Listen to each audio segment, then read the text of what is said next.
여러분, 저와 여러분들은 소위 신앙생활을 하는 사람들입니다. 저와 여러분은 영적인 삶을 살아가는 사람들입니다. 달리 말해서 저와 여러분들은 교회 공동체 생활을 하는 사람들입니다. 그래서 저와 여러분들은 교회에 와서 성경을 보면서 기도하면서 세상의 일을, 어떤 육적인 일들을 도모하지 않습니다.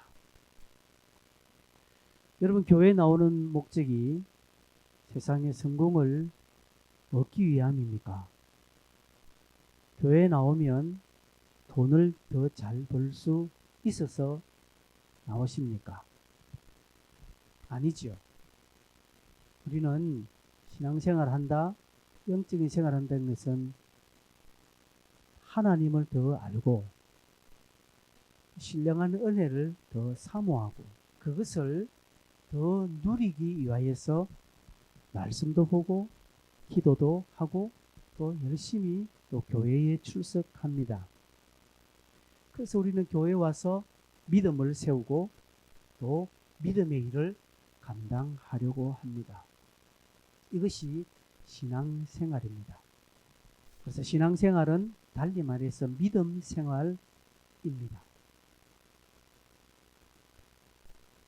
방금 한 말씀을 요약으로 한마디 더 한다면 성도는 모든 것의 중심에 믿음이 있어야 하는 것입니다.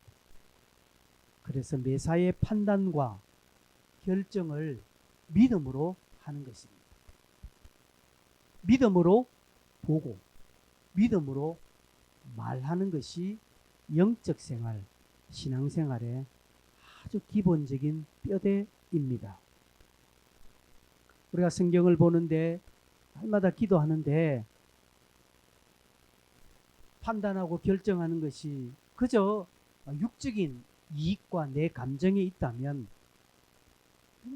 불신자들과 다를 바 없습니다.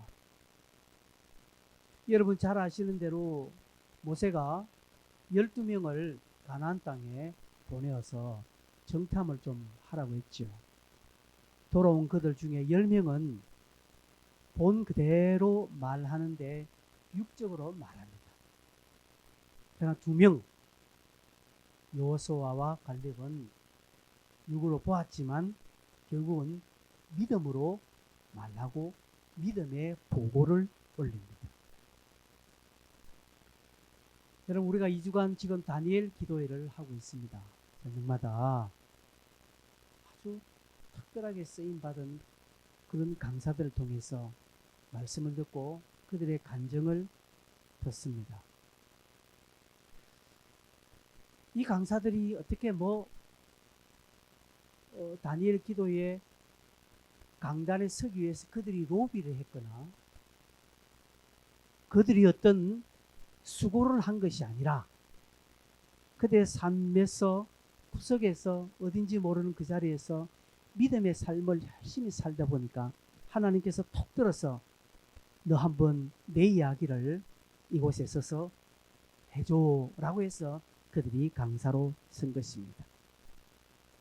그들은 소위 땅에서 살았지만 영적 생활, 믿음 생활을 잘한 사람들입니다. 달리 말해서 강사들은, 그 간증자들은 늘 삶의 판단과 결정을 믿음으로 한 결과 하나님의 놀라운 은혜를 체험하고 그 체험을 귀한 강단에 있어서 오늘 많은 자들에게, 현장에서 또 영상으로 보는 자들에게 간증을 하고 있습니다. 여러분 간증을 보신 분들은 알겠지만 그들의 삶이 얼마나 참 기합니까? 특별히 지난주 목요일 김희아 집사가 한 것은 이번 다니엘의 끝판왕입니다. 저는 그 다음 강사도 중요하지만 핵심이었어요. 여러분 김희아 집사님의 간증을 안 보신 분들은 꼭 보십시오. 결정이 있어요. 그분이 스펙타클한 어떤 놀라운 기적을 가진 거 아닙니다. 들어보신 분들 알겠지만 근데 얼마나 중요한 가르침을 우리에게 주고 있는지 왜 하나님이 그를 아름다운 사람으로 쓰시고 계시는지를 알 수 있을 겁니다. 1차 선교 여행을 마치고 돌아온 바나바와 바울. 선교 여행을 마치고 이제 많은 사람들에게 교회를 모아서 선교 보고를 합니다. 여러분 27절에 보면 바울이 보고를 하지요. 그래서 하나님이 행하신 일과 이방인들에게 믿음의 문을 여신 것을 보고하고 라고 이렇게 말합니다. 바울의 선교 보고는 하나님이 행하신 일, 그리고 이방인들에게 믿음의 문을 여신 것을 보고했습니다. 그것을 주제로 해서 보고를 했다는 것이죠. 여러분, 우리가 몇 주간 사도행전 13장, 14장을 지금 매주 이렇게 설교를 듣고 있는데, 제가 설명하면서 바울의 이 첫 번째 전도 여행이 여러분 낭만적이고 아주 행복하고 엄청난 열매가 맺힌 그런 게 아니라, 그 선교 여행 시작부터 그는 고난으로 시작했고 1차 선교 여행 마치는 것도 돌에 맞아 거의 죽을 뻔한 그런 상황으로 1차 선교 여행을 마쳤습니다. 지난주에 설교했듯이 어려움이 한두 번 정도면 그러려니 하고 생각할 수 있지만, 그러나 계속적인 어려움이 오면 사람들은 생각해 봅니다. 이게 아닌갑다 이렇게 생각할 수 있다는 것이죠. 그렇게 생각한다고 나쁜 게 아닙니다. 그러나 바울은 흔들리지 않고 이 선교 여행을 묵묵하게 감당했습니다. 이것은 앞으로 2차 선교 여행, 또 3차 선교 여행, 그리고 로마 감옥에 들어갔다가 나중에 나와서 4차 선교도 그렇게 감당했습니다. 그리고 결국 그는 순교했습니다. 그런 과정 속에서 바울의 신앙의 열정이나 어떤 그의 믿음, 선교적인 노력들이 느슨해졌거나 나약해져서 뒤로 물러났거나, 이제 한번 좀 쉬었으면 좋겠다라는 이런 것이 전혀 없습니다. 성경을 보면 오히려 바울은 고난과 역경이 오면 더 달려나가는, 마치 우리와 다른 세계에 사는 사람처럼 그렇게 달려갔습니다. 바울의 선교를 방해하려고 하는 사단의 전략이 너무나 많았지만, 그러나 그 어떤 사단의 전략도 바울의 방해가 되지 않았습니다. 오히려 유대인의 핍박, 감옥에 들어가고 매맞고 죽음의 위험, 강의 위험, 도적의 위험이 있을 때마다 바울은 마치 그것을 양식으로 삼듯 더 달려가고 더 믿음에 서고 더 굳건히 서는 것을 사도행전을 통해서, 그의 서신들을 통해서 쉽게 볼 수 있습니다. 마치 조금 어려우면 더 속도를 내는 것 같아요. 그래서 지난주에도 말씀했습니다마는 바울은 고난, 어려움, 환난을 그 자신의 원동력으로 삼았다는 거죠. 제 생각에는 바울의 선교의 삶이 좀 순탄했다면 오늘날 이런 위대한 바울은 안 나왔을 것 같아요. 여러분, 다니엘 기도의 강사들을 보십시오. 그들의 삶이 평탄했다면 저 자리에 설 수 있었겠습니까? 설 이유도 없고요. 그러나 바울은 고난이 오고, 그리고 또 어떤 어려움이 왔을 때에 어떻게 내가 처신을 해야 하나님을 기쁘게 하고 사람에게 유익을 끼치고 덕을 세우는지 그들은 알았습니다. 그래서 항상 바울은 자신이 믿음에 머물러 있기를 원했습니다. 이게 바울과 우리의 차이입니다. 바울은 순탄함이 없었습니다. 고생도 말로 다 할 수 없습니다. 그는 예수 안 믿으면 오히려 더 잘 나갈 사람이었습니다. 그런데 예수 믿고 그는 패가 망신한 사람입니다. 여러분, 우리는 예수 믿고 잘 되려고 하잖아요. 우리는 예수 믿고 내가 기도 많이 했으면, 이번에 내가 특별하게 40일 작정 기도했으면 작정 기도한 결과, 내가 원하는 결과를 얻기를 원합니다. 근데 바울이 그렇게 말한 것은 없으나 성경을 보니까 바울은 아닌 것 같아요. 그는 하나님 더 망하게 해주세요. 하나님 더 나를 낮춰주세요. 하나님 나를 더 없애주세요. 라고 기도한 사람 같습니다. 그런데 우리는 하나님 나 좀 알아봐 주세요. 나 좀 높여주세요. 나도 이 땅에서 좀 떡하게 잘 살게 해주세요. 라고 기도하잖아요. 우리가 그렇게 기도하는 것이 잘못됐다는 게 아닙니다. 오늘 바울과 우리의 차이를 말하고 있어요. 바울은 그렇지 않은 것 같습니다.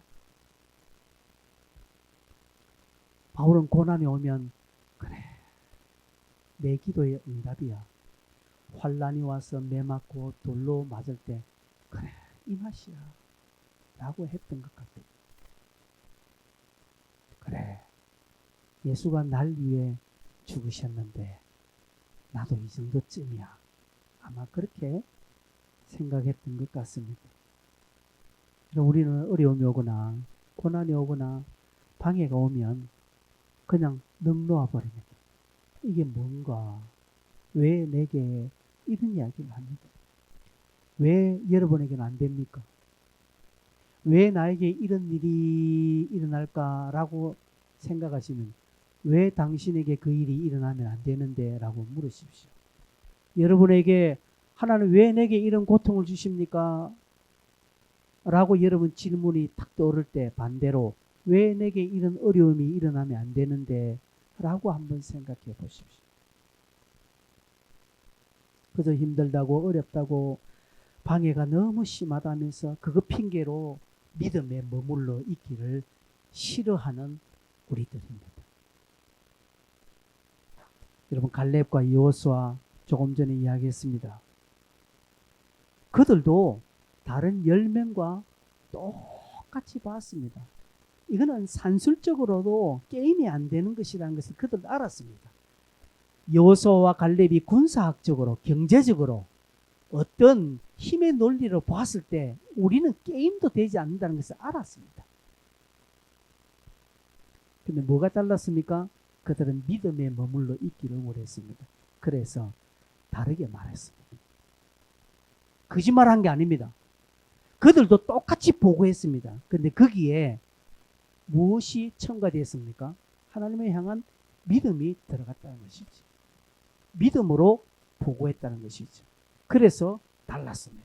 그래서 행동 또한 달라졌습니다. 여러분 민수기 14장 8절 9절 이들이 뭐라고 말했습니까? 같이 한번 읽어보고 시작. 여호와께서 우리를 기뻐하시면 우리를 그 땅으로 인도하여 들으시고 그 땅을 우리에게 주시리라. 이는 과연 적과 꿀이 흐르는 땅이니라. 다만 여호와를 거역하지는 말라. 또 그 땅 백성을 두려워하지 말라. 그들은 우리의 먹이라. 그들의 보호자는 그들에게서 떠났고 여호와는 우리와 함께 하시느니라. 그들을 두려워하지 말라나 말합니다. 이들도 똑같이 보고했습니다. 그들은 장대하고 그죠? 여리고 성은 난공불락의 성이고 우리는 그에 비해서 메뚜기같이 작은 자고 그렇지만 하나님은 우리 함께 하신다. 하나님의 명령을 거역하지 마라. 그들은 우리의 밥이다 라는 것이죠. 이들이 간이 부어서 그 말한 거 아닙니다. 이들이 천지도 모르고 깝죽깝죽 되는 사람이라서 이 말한 게 아니라 그들은 만군의 여호와를 신뢰하는 믿음이 있었기 때문에 그렇게 말했습니다. 오늘 예배 시작할 때 시편 57편을 우리가 읽었습니다. 다윗이 아둘람 굴에 지금 사울을 피해서 숨어 있었습니다. 근데 뭐라고 말합니까? 하나님, 내가 지금 비참하게 숨어 있습니다. 내가 이렇게 도망 다니는데 나 이렇게 살기 싫습니다. 나도 포함나게 살고 싶은데 하나님 나를 구출해 주세요. 라고 하는 것이 아니라 다윗은 내가 주께 피하고 있습니다. 내가 주의 날개 그늘 아래 지금 피하고 있다라고 말합니다. 말이 다르잖아요. 말이. 믿음에 머무는 사람은 똑같이 보았지만 다르게 말합니다. 그러나 믿음에 서 있지 않은 사람은 본 것 그대로 말하지만 두려워하고요. 본 것을 믿습니다. 본 것이 그의 믿음이 되는 것입니다. 그러나 믿음의 사람은 본 것을 말하되 그것이 믿음이 아니라 하나님을 믿습니다. 그렇기 때문에 그 믿음으로 본 것을 해석하고 말합니다. 이게 바울과 우리의 차이고 신앙인들과 우리의 차이입니다. 여러분, 바울이 1차 선교 여행을 하고 돌아와서 교회들 모아놓고 수많은 성도들을 모아놓고 내가 선교 여행한테 이런 고생을 했다. 그러니까 우리가 기도하니까 이런 일이 일어나고 놀라운 기적이 일어나고 막 아주 막 드라마틱한 이야기들을 막 이야기하면서 성도들을 감동시키고, 그죠? 그러면서 막 기가 찬 것으로 막 그거 얼마나 또 말을 잘합니까? 그 뛰어난 언변으로 그 회중들을 막 울렸다가 웃겼다가 은혜 가운데 확 집어넣을 수 있는 그런 힘이 있는 바울입니다.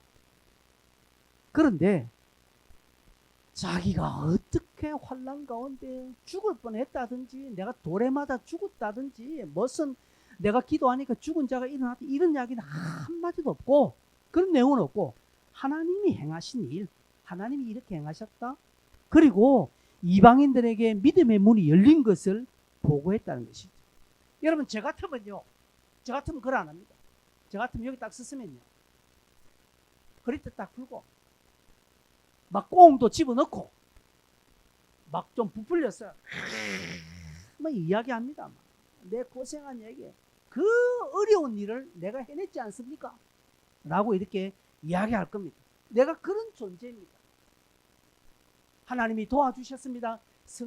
슬쩍슬쩍 가끔씩 하나님의 은혜입니다 라고 말은 하지만 결국은 내가 해냈다라고 이야기할 겁니다. 여러분, 오늘날 많은 선교사님들이 국내에 들어와서 선교 보고할 때에 여기에 빠집니다.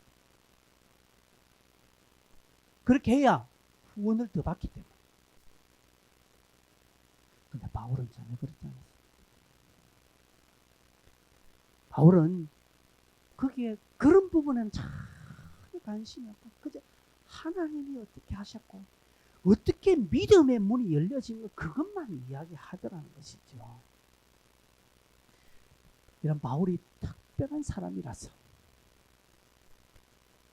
바울이 어떻게 우리와 정신세계가 좀 달랐어, 독특한 인간이라서 그렇게 말한 것이 아닙니다. 그렇게 하는 이유는 그는 그저 믿음에 머물러 있기를 원했기 때문에 그렇습니다. 아마 바울은 그의 신앙의 첫 배움에 있어서 믿음에 머무는 것을 배웠던 것 같습니다. 여러분, 이 믿음에 머물러 있으라는 말은 11장 23절에 보면 바나바가 먼저 말했습니다. 바나바가 그 성도들을 모아놓고 그가 이르러 하나님의 은혜를 보고 기뻐한 모든 사람에게 굳건한 마음으로 주와 함께 머물러 있으라 권했습니다. 저때 바울이 저 말을 들었거든요. 바울이 초창기 때 그가 탈탈할 때 은혜를 받을 때 이제 변화받고 막 시작할 때 그의 위대한 스승 바나바가 성도들을 불러 모아놓고 모든 사람의 굳건한 마음으로 주와 함께 머물러 있으라, 즉 믿음에 머물러 있으라, 바나바가 저 말을 많이 했거든요. 그래서 바울이 그걸 듣고 그때부터 머물러 있기를 원했지 않나, 그렇게 저 나름대로 생각합니다. 그래서 그는 가는 곳곳마다 이런 부탁들을 많이 합니다. 22절 다시 한번 읽어볼까요? 시작. 제자들의 마음을 굳게 하여 이 믿음에 머물러 있으라 권하고, 또 우리가 하나님 나라에 들어가려면 많은 환난을 겪어야 할 것이라 그 말합니다.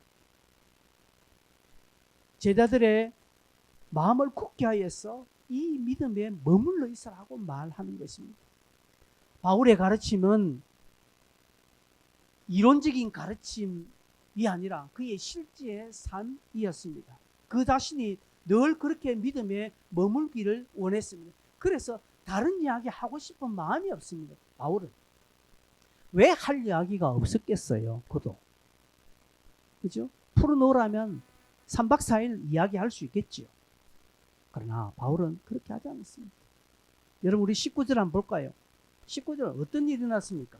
유대인들이 안디옥과 이고인으로 와서 무리를 충동하니 그들이 돌로 바울을 쳐서 죽은 줄 알고 바깥에 내놨어요. 여러분 사람들이 돌로 쳤는데 딱 보니까 완전히 이 죽었다라고 생각했으니까 내놓은 거 아닙니까? 그런데 20절에 제자들이 아마 제자들도 죽었다 생각했을 거예요. 그래서 둘러섰을 때에 이제 어떻게 하려고 하는데 바울이 그때 일어나는 것입니다. 일어나면서 어떻게 합니까? 그 성에 들어갑니다. 여러분 지도를 한번 볼까요? 여러분 이게 바울이 제정신이 아닌 다음에 그럴 수 없습니다. 여러분 바울의 이게 1차 선교 여행인데요. 보면 저게 이고니온이 있죠. 맨 위에 보이십니까 여러분? 저 이고니온에서 돌에 맞아 거의 죽을 뻔했습니다. 그래서 더베로 왔거든요. 더베. 십자가 오른쪽 옆에 더베로 왔습니다. 여러분 더베에서 조금만 더 오른쪽 가면 여기 폭 올라간 요 부분에 지도에 표가 안 났는데 그 부분이 바울의 고향인 다소입니다. 다소. 그 더베에서 오른쪽으로 조금만 더 가면 바울의 자기 고향 다소입니다. 그래서 생고생은 바울이 더베로 왔는데 내가 몸 좀 추스려야 되겠다. 여러분 돌에 맞아 거의 죽을 뻔했다면 상처가 여러분 이게 어중되겠습니까 이게? 한대 사람한테 매 맞아도요. 그런데 돌에 맞았다니까. 그러니까 얼마나 외적인 상처가 얼마나 많겠습니까? 그 죽을 뻔했는데 그러면 조금 옆 동네에 가서 자기 고향 다소에서 몸을 좀 추리고 내가 좀 약 좀 먹고 몸보신하고 또 부모님이 해주시는 밥 먹고 힘 좀 내서 그렇게 다시 들어가도 되는데 바로 이곳으로 다시 들어갑니다. 미치지 않고서요.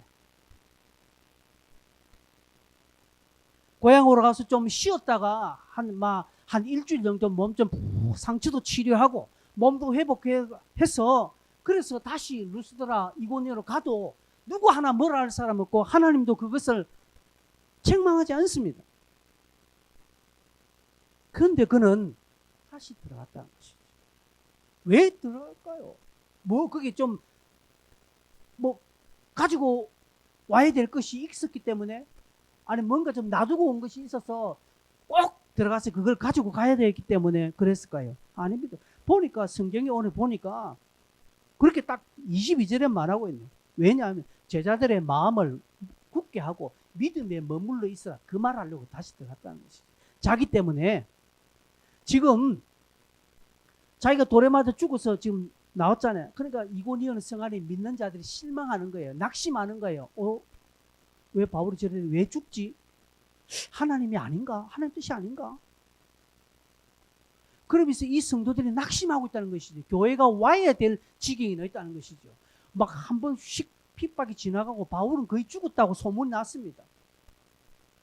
그러니까 이 이고니온에는 믿는 성도들이 낙심하는 거예요. 아닌가? 교회가 와야 될 지경, 성도들이 떠나고 흩어질 그런 위험이 있기 때문에 바울은 자기 몸 일신 돌보는 것을 뒤로 하고 다시 이고니온으로 갔다라는 것이죠. 이 말은 바울의 자신의 매사의 판단과 결정과 계획은 믿음이었습니다. 자기 육신의 어떤 몸을 회복시키는 것 중요하지만 그것보다 더 중요한 것이 자기를 부르신 하나님의 사명이었고 뜻이었다는 것이죠. 그렇기 때문에 다시금 들어가는 것입니다. 다른 이유 없습니다. 뭐요? 교회를 불러놓고 성도들을 모아서 야, 이 사람들아, 나 때문에 너희들 낙심하지 마라. 내가 이렇게 고난다는 거 하루 이틀 아니다. 나는 이 고난을 기뻐한다. 환난을 당해야 하나님 나라에 들어간다 뒤에 말하고 있거든요. 그래서 이걸 이상하게 생각하지 마. 당연한 거야. 너희들 믿음을 더 가져라. 내 봐라. 내 우리 옆집이 바로 옆에 우리 집이지만 내 안 가고 다시 왔다. 이 말을 안 했을 거예요. 그러면서 사람들은 압니다. 그 근처 옆에 다소가 바울의 고향이라는 거. 그것을 보면서 교회와 성도들이 힘을 얻도록 하기 위해서 하는 것입니다. 여러분이 믿음으로 하는 결정, 믿음으로 취하는 행동 하나하나가 주변 사람들을 힘있게 합니다. 아멘 하십시오. 여러분의 믿음의 삶, 여러분의 믿음의 결단이 내 옆에 있는 자에게 힘을 주고 있다는 사실입니다. 그 사람들 말 안 해서 그렇지.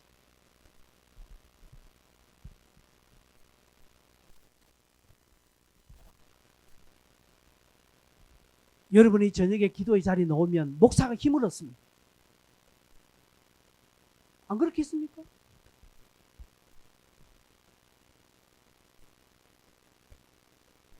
여러분이 믿음의 삶을 살아가는 것을 목사가 알면 목사는 힘을 얻습니다. 여러분도 그럴걸요 아마? 여러분도? 여러분이 전도해서 딱 한 사람 데려오는데 이 사람이 믿음으로 차곡차곡 자라는 거 보면 여러분 쌤나고 기분 나쁩니까? 아니잖아요. 그렇다는 것이죠. 그래서 내가 믿음에 머무는 삶은요, 내 한 사람만의 복이 아닙니다. 내가 믿음에 머물고 더 깊이 머물면 주변 사람들이 말은 안 하지만 힘을 쫙 얻습니다. 그리고 교회가 힘을 얻는다는 사실을 꼭 명심하시기를 바랍니다. 그래서 하나님의 사람은 믿음을 따라 모든 것을 판단하고 믿음으로 말하고 그리고 믿음으로 행동합니다. 어떤 것이 더 믿음에 머무는 삶인가? 오늘 여러분 주일날 교회 나오는 것이 믿음의 삶입니까? 안 나오는 것이 믿음에 머무는 삶입니까? 청년 여러분, 여러분들이 함께하고 토요일날 의성경 훈련하는 것도 함께하고 그것이 믿음에 머무는 삶이라는 것이죠. 왜 사람들이 이유가 없겠습니까? 오늘 주일날 빠질 만한 이유가 다 있죠. 그죠? 뭐 결석할 만한 이유가 다 있지. 그냥 이유 없이 그냥 막 결석하는 사람은 없습니다. 나름대로 다 이유가 있습니다. 그럼에도 불구하고 그 이유를 넘어서 내가 믿음의 삶을 선택하면 주변 사람들이 힘을 얻고요. 교회가 힘을 얻고요. 하나님이 기뻐하시는 것입니다. 그러다 보니까 내 안에 일어났던 그 이유를 하나님께서 만져주시더라는 것이죠. 그런데 우리는 그 이유에 붙잡혀서 내가 이유 속으로 들어가는 것입니다. 당연히 내가 나오지 못할 그런 이유가 있으니까 내가 그 이유에 들어가는 거예요. 그러니까 내 혼자 고생하고 내 혼자 수고하고 아무 열매도 없고 그러나 그렇지 못할 이유가 있지만 내가 얼마든지 교회 나가지 못하고 헌금하지 못하고 충성하지 못하고 헌신하지 못할 그런 충분한 객관적인 이유가 있지만 그 이유를 뒤로하고 내가 믿음으로 들어가서 믿음에 머물기를 원하고 믿음의 삶을 살면 하나님이 그것 보고 내 이유를 하나님이 해결해 주신다는 사실입니다. 이것을 다니엘 기도의 강사들이 경험한 사람들이에요. 그들은 믿음의 이런 일성들을 했기 때문에 다른 사람들 앞에 이야기를 하고 있는 것입니다. 여러분 우리도 그 이야기를 해야 하는 것입니다. 그런 이야기를 듣고만 있을 겁니까? 그러면 떡으로 여기지 말고 나도 그런 삶을 살아서 내 삶의 열매가 되도록 하셔야 된다는 것이지. 바울은 이런 표현을 많이 했습니다. 믿음에 머물러라는 표현들을 그의 서신에 보면 많이 등장합니다. 꼭 믿음에 머물러라는 표현은 아니지만 이런 표현과 동일한 표현을 많이 했습니다. 고린도전서 16장 13절 보면 바울은 그렇게 고린도 교회에게 말합니다. 깨어 믿음에 굳게 서서 남자답게 강건해라고 표현한 이 말입니다. 고린도후서 1장 24절에도 그런 말합니다. 너희 믿음을 주관하는 것이 오직 너희 기쁨을 돕자가 되려면 이는 너희가 믿음에 섰음이라고 말합니다. 이런 표현들, 이런 동일한 의미를 가진 표현들이 많은 표현들이 바울 서신에 수두룩하게 나옵니다. 예수님도 이런 표현을 쓰셨고요. 믿음에 머물러라는 것이죠. 그러면 왜 우리가 믿음에 머물러야 합니까? 믿음에 머물러야 하는 이유가 무엇입니까? 그것은 하나님의 나라를 누리기 위해서입니다. 여러분 21절에 22절에 보면 제자들의 마음을 굳게 하여 이 믿음에 머물러 있으라 권하고, 또 우리가 하나님 들어가려면 이렇게 말하는 거예요. 믿음에 머무는 것과 하나님 나라에 들어가는 것을 동일하게 지금 이야기하고 있습니다. 하나님 나라에 간다, 단순하게 구원받는다라는 의미가 아닙니다. 여러분 이것을 제가 말합니다. 하나님 나라를 누리기 위해서라는 것이죠. 여러분 우리가 믿음에 머물면 하나님의 나라를 누립니다. 여러분 내가 미국의 영주권을 받으면요, 미국의 혜택을 받는 것입니다. 그죠? 그렇지 않습니까? 마찬가지입니다. 내가 하나님 나라의 시민권을 가지고 있으면 하나님 나라의 혜택을 누리는 것입니다. 그게 무엇입니까? 믿음에 머물러야 되는 것입니다. 구원받은 성도가 이 땅에서 하나님 나라를 누리려면 믿음에 머무는 길밖에 없습니다. 우리가 무엇으로 하나님 나라를 누리겠습니까? 없습니다. 그래서 옛날에 주일학교 때 이런 노래 했습니다. 돈으로도 못 가요 하나님 나라, 힘으로도 못 가요 하나님 나라, 거듭나면 가는 나라 하나님 나라, 믿음으로 가는 나라 하나님 나라. 불렀습니다. 많이 불렀습니다. 예, 돈으로 못 갑니다. 힘으로 못 갑니다. 권력으로 못 갑니다. 명예로도 못 갑니다. 오직 믿음으로. 저와 여러분은 이미 믿음으로 구원받은 자입니다. 믿음으로 구원받았기에 저 표현은 누리는 것을 의미합니다. 우리는 이 땅에서 하나님 나라를 누려야 합니다. 하나님의 각종 좋은 것을 누려야 됩니다. 그러나 누리지 못한 이유는 우리가 믿음에 머물러 있지 않고 늘 이성적인 판단과 나의 삶에 갖가지 이유에 파묻혔어. 그 이유를 내가 어떻게 한번 해보려고 들어가다 보니까 이유는 이유대로 해결 안 되고 몸은 몸대로 피곤하고 신앙은 신앙대로 자라지 않습니다.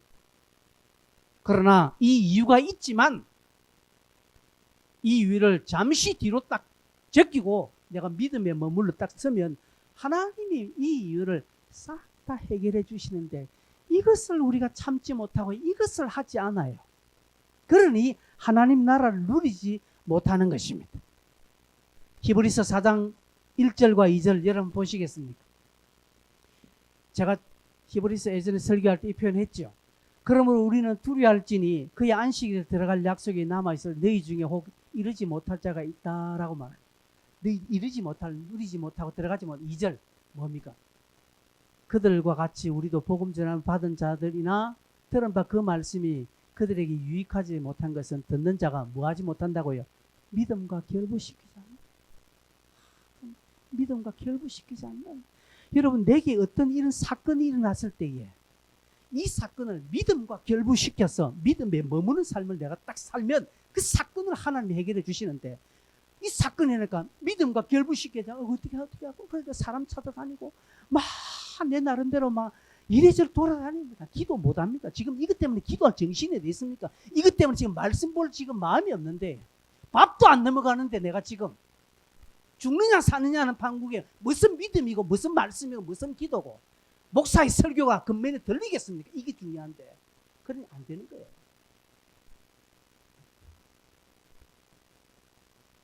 그러나 사건이 났을 때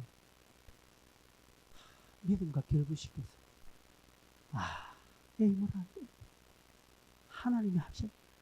그러면서 딱 덮어두고 대들지 말든지 망하든지 죽든지 말든지 살든지 하나님께 엎드리는 거예요.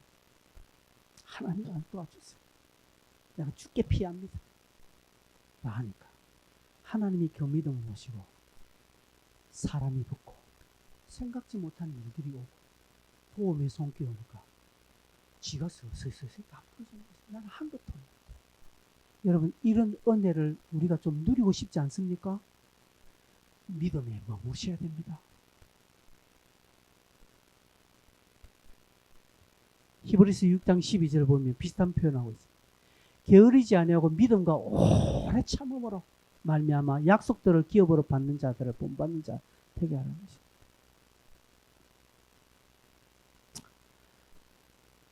이런 말씀들이 좀 들려야 될 것인데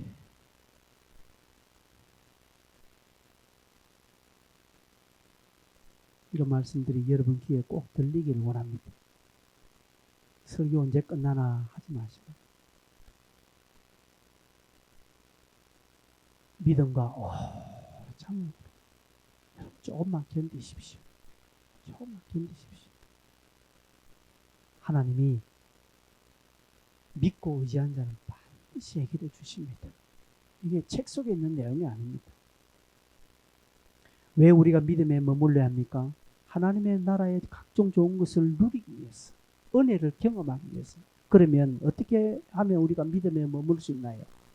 믿음에 머무른다니 뭔가요? 어떤 물리적인 장소가 있어서 내가 그 자리에 탁 들어가 있으면 참 좋겠는데 그 장소도 없습니다. 믿음에 머무는 길은 오늘 성경을 보니까 몇 가지 힌트가 있더라고요.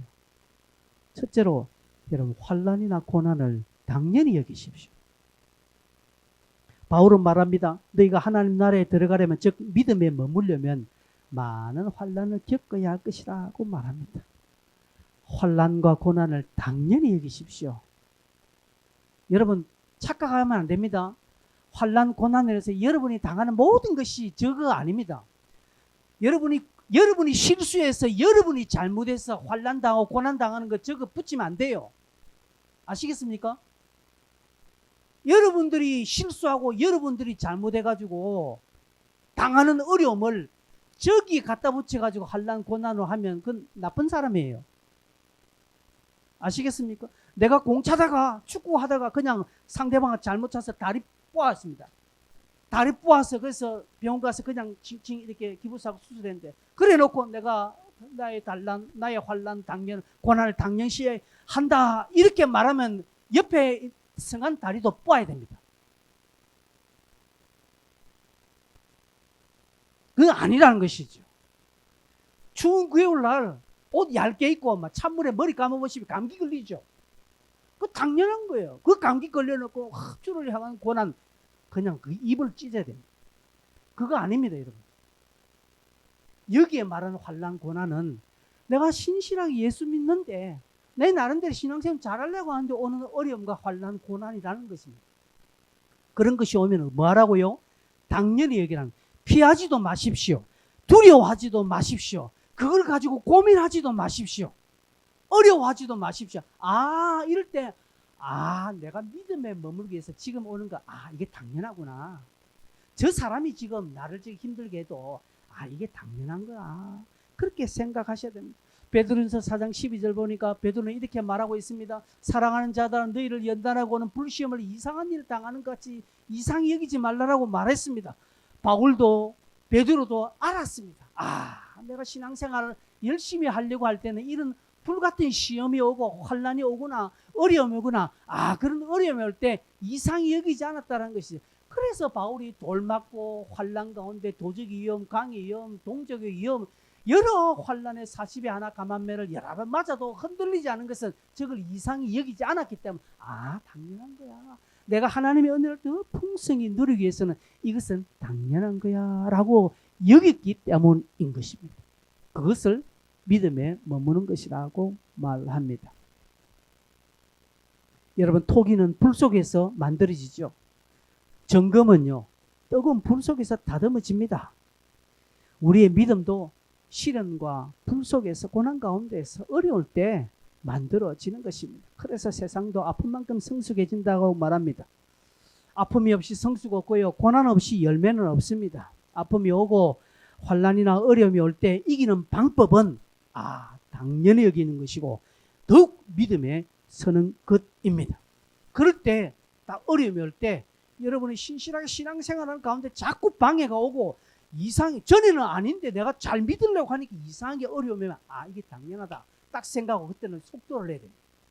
그때는요 속도를 어떻게 기도 10분 한 사람 20분 해야 됩니다. 그럴 때는요 성경 한두 장 읽는 사람이 5장 10장 쉐어 읽어야 됩니다. 속도를 내는 것입니다. 여러분 약할수록 속도가 중요합니다. 약할수록 속도가 중요합니다. 그래서 빨리 가는 거예요. 빨리. 여러분, 길을 가다가 갑자기 비가 옵니다. 그럼 어떻게 합니까? 예? 뛰죠. 뛰는 거 맞아요. 여러분, 믿음 생활하다가 갑자기 어려워져. 그때 어떻게 된다고요? 뛰어야 된다는 거죠. 어떻게 뛰는 것입니까? 그럴 때 늘 10분 기도한 사람이 그때 15분 해야 되죠. 그럴 때 성경 한두 장, 매일 한두 장밖에 안 읽는 사람이 그렇게 믿음에 쏘낙비 오고 비 오면 그때 20장 읽어도 쎄리 그냥 막 빨리 가야 돼요. 그럴 때 하나님이 해결해 주신다는 사실입니다. 두 번째로, 그래서 기도하라는 것이죠. 특별하게 기도하라고 말합니다. 제가 방금 저 이야기의 첫 번째 연속입니다. 23절에 보면 바울은 각 교회 장로들을 택하여서 금식 기도하는 것입니다. 너희가 믿음에 머물기 위해서는 환난과 고난을 당연히 이기고 특별하게 우리가 기도해야 된다라고 말합니다. 여러분, 저 특별하게 기도하는 것은 여러분의 일상적인 기도를 뛰어넘는 겁니다. 일상적인 그런 기도 말고 여러분 매일 우리가 하는 새벽 기도나 저녁 기도나 여러분 나름대로 그냥 정기적으로 하는 기도가 아니라 특별한 기도를 한 번씩 해야 된다는 것이죠. 여러분, 바울은 장로들을 택하여 금식 기도를 시킵니다. 이게 일반 기도 아닙니다. 여러분, 금식 기도를 1년 내내 하는 사람 없지 않습니까? 금식 기도는 1년에 한 번 또는 2번 정도밖에 안 합니다. 여러분 삶에 특별한 기도의 시간이 있습니까? 가지셔야 됩니다. 특별하게 기도의 시간 한번 가지셔야 됩니다.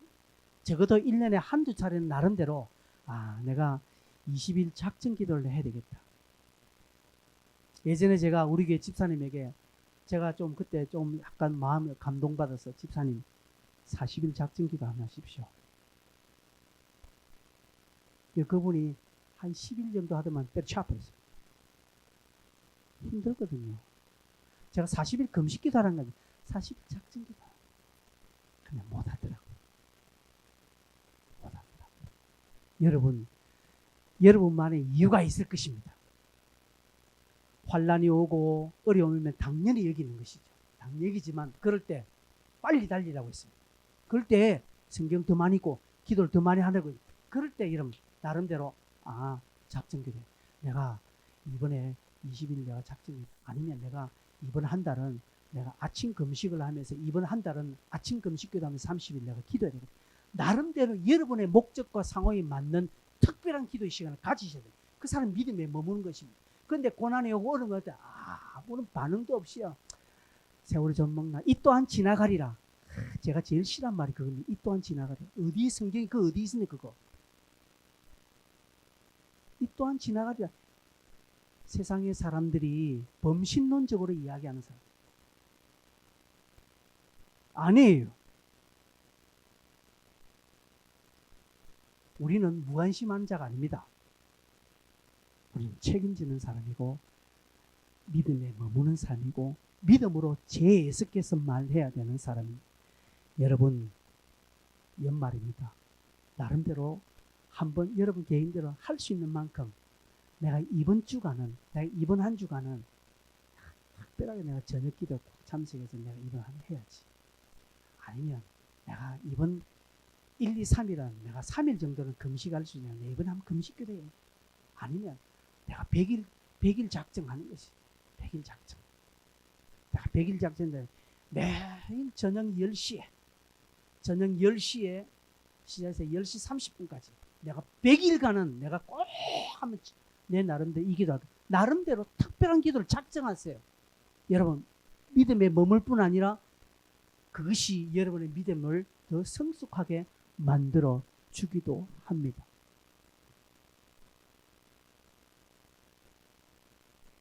여러분 나름대로 인생의 각 분야에 성공하신 분들 보십시오. 우리가 진홍이가 공무원 시험을 앞두고 얼마 안 해서 나름대로 작정한 것도 있었을 거예요. 안 물어봤지만 이제 시험이 내가 한 50일 남았다 30일 남았다면 나름대로 남은 기간 뭔가 그것에 대한 작정이 있었을 거예요. 있었나? 저 안 물어봐서 사진에 교감한 거 하나도 없었습니다. 있었어요. 진홍이는 그렇게 했습니다. 나름대로 공무원 딱 성공하기 위해서 난 앞으로 수요 기도에 안 나가야지 작정했다. 이건 농담입니다만은 여러분 아시잖아요. 여러분이 저희가 2년간 하면서 소홀히 하는 거 뭐 있었습니까? 주일 한번 빼먹습니까? 다른 거 좀 해야 될 것을 약간 좀 내려놓은 건 있어도 신실하게 왜 자기 목표를 위해서 달려가야 돼요. 그리고는 지금은 2배로 잘하고 있습니다. 그럼 여러분도 그렇게 하셔야 됩니다. 나름대로 믿음에 머물기 위해서는 나름대로 여러분만의 어떤 특별한 것들을 가지셔야 된다. 그 다음 세 번째로 믿음의 말을 꼭 하십시오. 믿음에 머무는 사람은 말이 다르다고 했습니다. 믿음의 말을 하십시오. 조금 전에 설명했습니다. 여호수아와 갈렙이 어떻게 말했고요. 그리고 27절에 보면 사도 바울이 교회를 불러 모아서 성도들에게 선교 보고를 하는데 하나님이 행하신 일과 이방인들에게 믿음의 문을 여신 것을 그거 보고했습니다. 말이 달라요. 막 주저리 내가 이랬니 저랬니 이 어려운 것을 제가 해냈지 않습니까? 성도 여러분, 그러니까 나를 좀 도와주세요. 앞으로 나를 통해서 하나님 더 큰 일을 할 것입니다. 막 이렇게 막 꽁치고 성도들이 현혹시키지 않았다는 것이죠. 바울은 딱 믿음의 말, 하나님이 행하셨고 믿음이 열려졌다는 것을. 성도는 말이 다릅니다. 여러분 말하는 거 보면 압니다. 여러분도 그렇잖아요. 사람이 말하는 거 보면 알잖아요. 저 사람 말하면 대충 알죠. 우리 어르신들은 다 압니다. 애들 말 한마디를 보면 들성 부른 나무 떡잎부터 다르다고 했습니다. 딱 말 한마디 들어보면 요 놈은 다르다 알아요. 여러분 영적으로도 압니다. 영적으로도요. 우리가 다 영적인데 사람 저 사람 하면 저 사람 말이 믿음의 말을 하고 있지만 지금 부정적이에요. 믿음의 말을 하는데도 부정적인 사람이 있습니다. 알아요. 여러분 부정적으로도 아니고 그야말로 믿음으로 말하십시오. 좋게 하십시오. 근데 입만 열면 분긋 초청납니다. 안 되는 이야기만 쎄려놓고 하나님이 그에게 주신 좋은 것을 하나도 이야기 안 합니다. 안 되는 이야기만 주지를 해놓고 막 그러니까 남들이 누가 내한테 한마디 하면 그 열받아가서 한마디 하고 아니 딱 자르세요. 오늘부터 제가 딱 한데 단호하게 딱 자르세요. 여러분 우리가 비평하는 것은 다릅니다. 여러분 착각하지 마세요. 비평하는 건 달라요. 비평한다고 해서 그거 부정적으로 보면 안 됩니다. 비평하는 것이 아닙니다. 여러분 비판은 나빠요. 그러나 비평은 다릅니다. 그 비평은 딱 있는 객관적으로 분석하는 것입니다. 그래서 사람이라면 내가 보니까 진홍이 너가 좋은 것은 이건데 너 나쁜 건 이거 고쳐. 제가 부정적입니까? 아니라고요. 진홍아 내가 보니까 이 10가지 중에 하나는 딱 좋은데 너 9가지 안 좋아. 너 9가지 고쳐. 9가지 하나 둘 셋 이거야. 이렇게 말한다고 제가 부정적이고 그 사람 죽이는 아니 비평이에요. 비평. 이는 그걸 살리기 위해서 하는 거예요. 예수님께서 그렇게 말씀하셨어요. 그 비평은 그렇게 합니다. 근데 비판은요. 비판은 뭡니까? 진홍이 아니라 상대방 보고 내가 이 사람 보고 야 진홍이는 하나 좋은데 9가지 안 좋아. 똑같은 말입니다. 비판해요. 하나는 요거 하지 마라.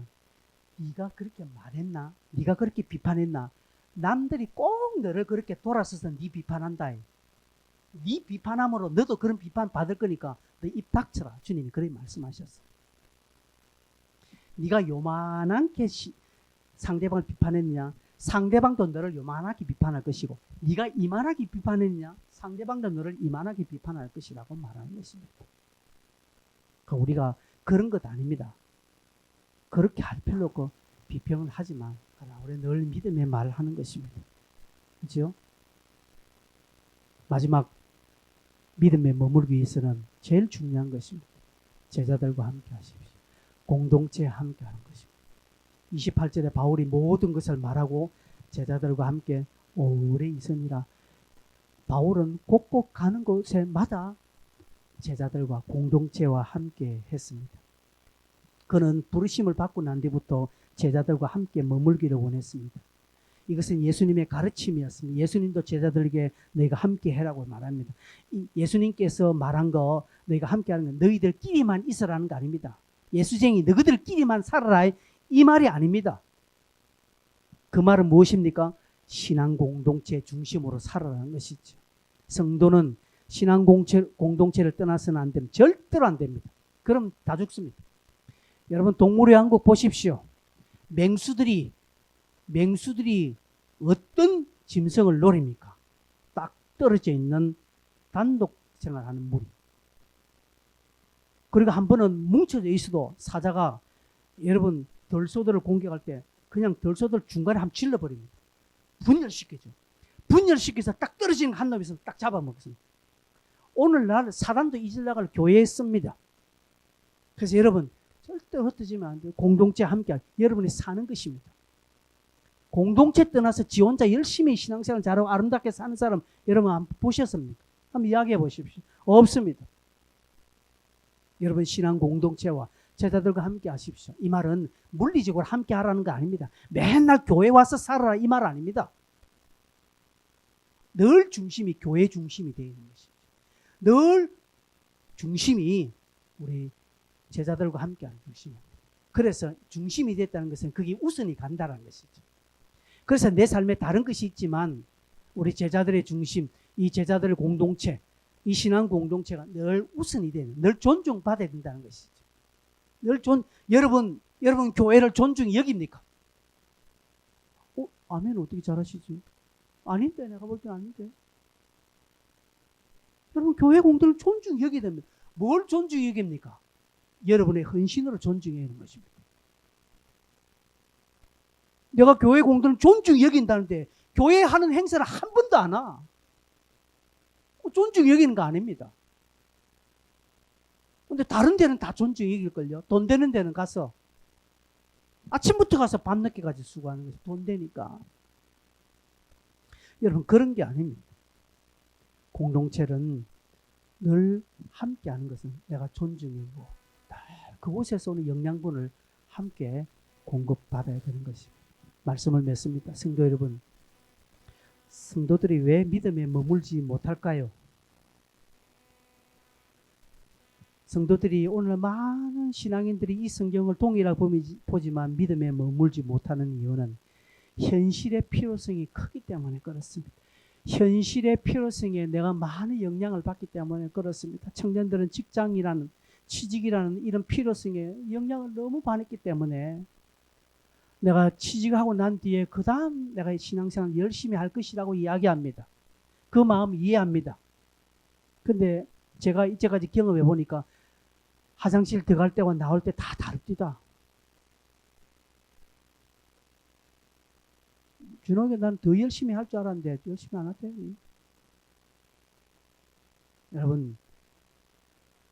여러분 되어지면 잘할 것 같아요? 아닙니다. 제가 늘 쓰는 표현 있지 않습니까? 아시죠?